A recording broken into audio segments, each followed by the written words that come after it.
Africa is a continent with a vast history and an incredibly rich and diverse culture.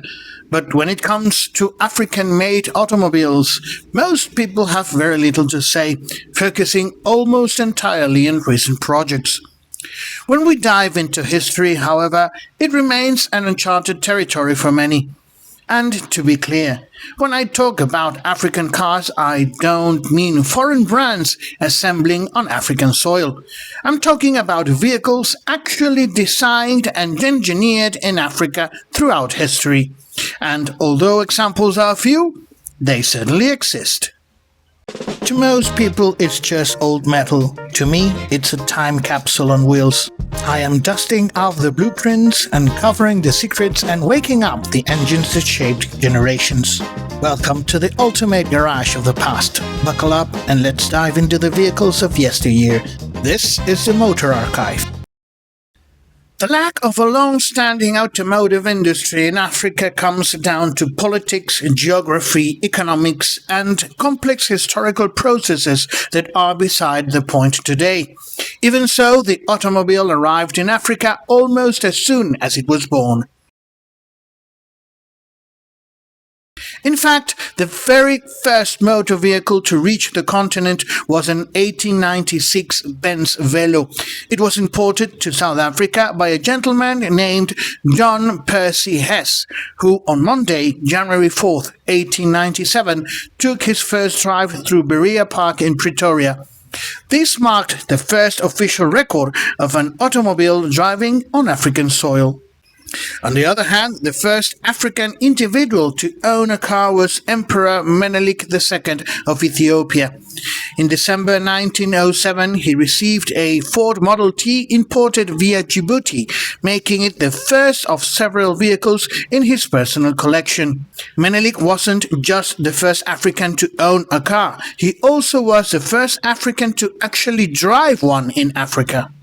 With those two historical milestones setting the stage, here we have 5 vehicles designed and built in Africa. The earliest record of a car built in Africa dates back to 1913 with the Streeter and Smith, a cycle car created by a gentleman named Ivor Smith. It was essentially a vehicle built on a triangular wooden frame mounted with a pair of seats and a steering wheel. It was powered by a British-built J.A. Prestwick engine with no gearbox, using a simple belt-drive transmission that propelled the car to a top speed of 35 miles an hour, around 56 kilometers an hour. Smith partnered with an English immigrant named John Samuel Streeter to market the car with the Streeter and Smith name. Although the plan was to manufacture it as a production vehicle priced at £100 each, only a handful were ever built and sold. Sadly, not a single example survives today. Another South African creation was the Protea, built by GRP Engineering between 1957 and 1958. It stands as the first true production car from South Africa and the entire African continent. The idea came from John Myers, an Indian-born engineer of English descent who moved to South Africa after World War II. Alongside with 2 friends and business partners, Dr. Alec Roy and Roland Fincher, they set out to build a lightweight, sports-oriented car designed to offer an affordable alternative in a market dominated by large and expensive imports. The cars were built in a small workshop in the Booysens Reserve area of Johannesburg. The design was completely in-house, as was the bodywork. What made the Protea truly remarkable was its fiberglass body, produced by Collins and Myers, making it one of the world's earliest pioneers using fiberglass for production bodywork. Under the bonnet was a 1.1-litre 4-cylinder engine sourced from the Ford 100E, producing between 36 and 54 horsepower. Production ran from September 1957 to October 1958, ending after just over a year with only 26 units built. Today, only 2 surviving examples are known to exist. While the Protea was the continent's first attempt at mass local production, another company, The Glassport Motor Company emerged just 6 months later with models like the Dart and the Flamingo, featuring refined styling and superior build quality. Yet the Protea paved the way for them all. South Africa was the most industrialized nation on the continent in the 1950s and eventually grew into a regional automotive powerhouse. But this isn't just about South African cars. Other nations made their mark too, so let's keep moving. When thinking about motorsport, Egypt isn't usually the first country that comes to mind. Yet the 1955 Phoenix 2 SR6 managed to put Egypt directly in the international racing spotlight. The car was the brainchild of Raymond Flowers, a man born in Alexandria to an English family. Flowers owned the Cairo Motor Company Limited, a local distributor for the British brand Morris. Driven by his capital and passion for cars, Flowers built two distinct vehicles. The first was the 1955 Phoenix Flamebird, believed to use a Fiat Millecento engine, with an estimated sales of 10 to 20 units. The second car was the Phoenix 2 SR6, built in Egypt around a tubular space frame chassis engineered in the UK by Gordon Betson, a renowned race car designer of the era. Inspired by the British Lister Corvette, the 2SR6 featured a 1.9-litre four-cylinder Triumph engine generating around 145 horsepower. With a top speed of near 127 miles an hour, around 205 kilometers an hour, it went head-to-head with legendary sports cars of the era, including the Porsche 356. In 1956, the car entered in two major French racing events, Reims and the 24 Hours of Le Mans. In both instances, Flowers officially registered the car as an Egyptian manufacturer running under an Egyptian racing team. Mechanical failures ultimately forced the car to retire from both races, but the true heartbreak came shortly after. Following the rise of the Egyptian dictator Gamal Abdel Nasser and his fiercely anti-British policies, an order was issued to expel all British citizens from Egypt, regardless of whether, like Flowers, they had been born and their considered home. That decree marked also the sudden end of the Cairo Motor Company. The next entry holds the title of the first production car designed and built in Egypt, the Ramses.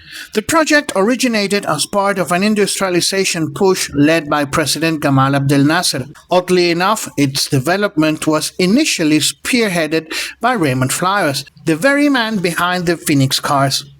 He presented the initial prototype to Nasser under the name Frisky. Nasser approved the concept but renamed it the Ramses, shortly before Flowers was fought out of the country amid the British expulsion.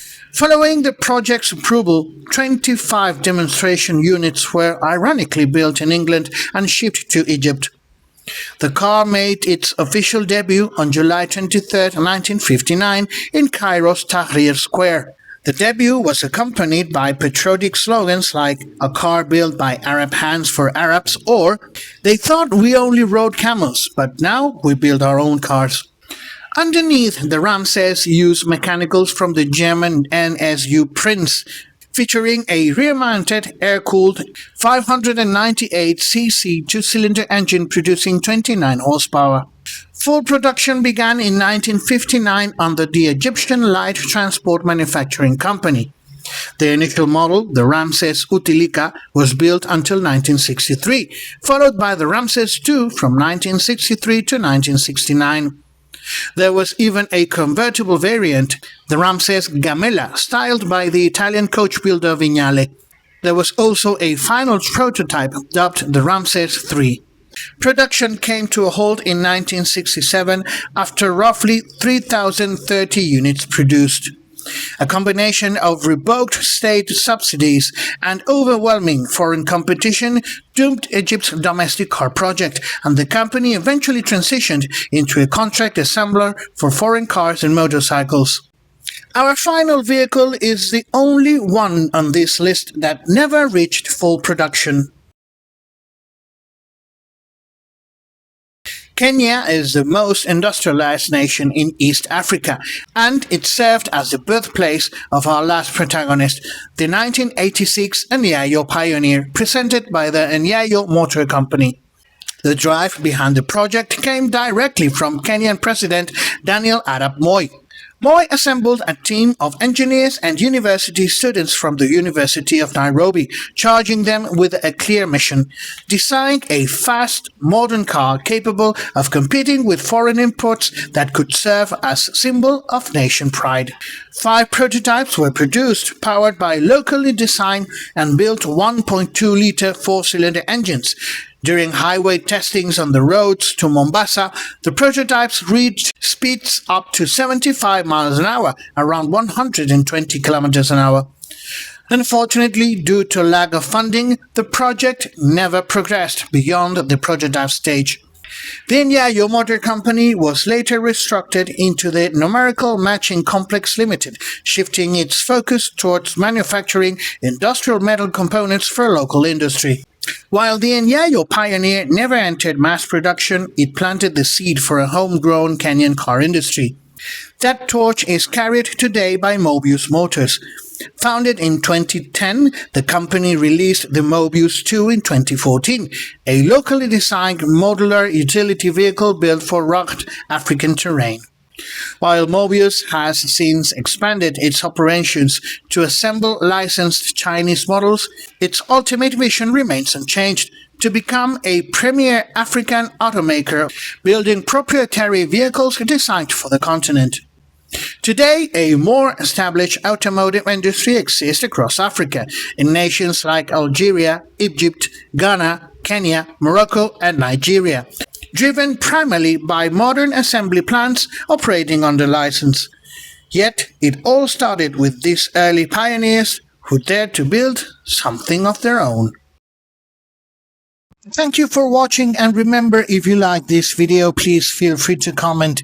It would also be wonderful if you could please subscribe to the channel and share it with all your petrolhead friends, so that way we can keep diving into the vehicles of yesteryear.